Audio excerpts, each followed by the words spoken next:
There's probably a real issue around the public understanding what an audit does. The public thinks an audit gives a guarantee a company won't fail in the future and gives a guarantee that there's been no fraud or misstatement in the company. And when that isn't the case, that inevitably leads to some lack of understanding and therefore breakdown of trust. And yet you admitted to MPs today that the quality of audits isn't what it could be. Well, that's correct. Look, we have a very high standard. We'd love to be in a position where every audit was perfect. We're striving to get to that point. Until we're at that point, we can't be happy.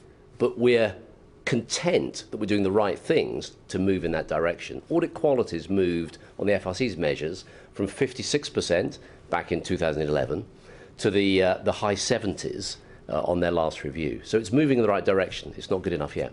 Now, the Competition and Markets Authority has said that for the top 350 companies, it wants to have joint audits. Can you live with that? We don't think that's a good idea. We don't think it improves audit quality. We think there's a risk it actually reduces audit quality at the same time as adding cost and complexity. So we don't think that's a good solution to the objectives they have. So what would be your alternative? We've looked at an alternative and we've gone back to the CMA on that alternative, which is a combination of shared audits and market share caps. There is no easy solution to this problem, but we support the idea of bringing greater choice.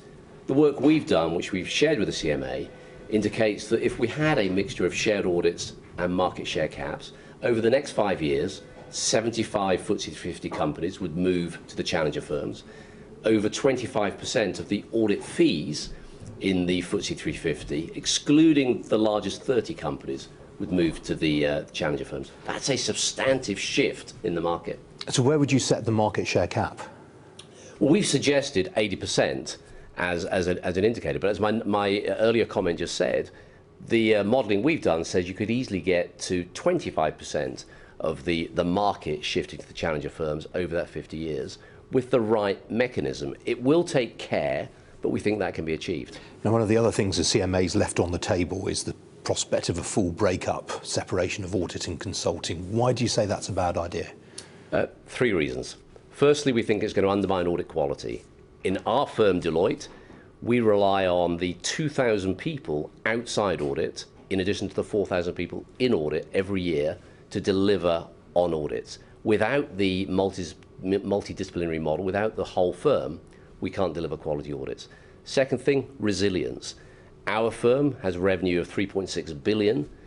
Audit would be 500 million. Resilience is greater with the 3.6 billion. Resilience against problems, claims, or frankly, the risk of any single client.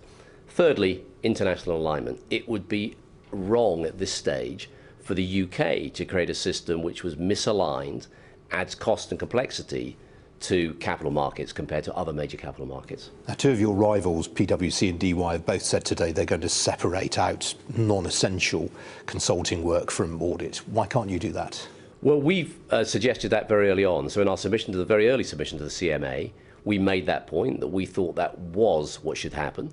The CMA came back and said they found no evidence that that actually gave rise to any problems in audit quality or with conflicts.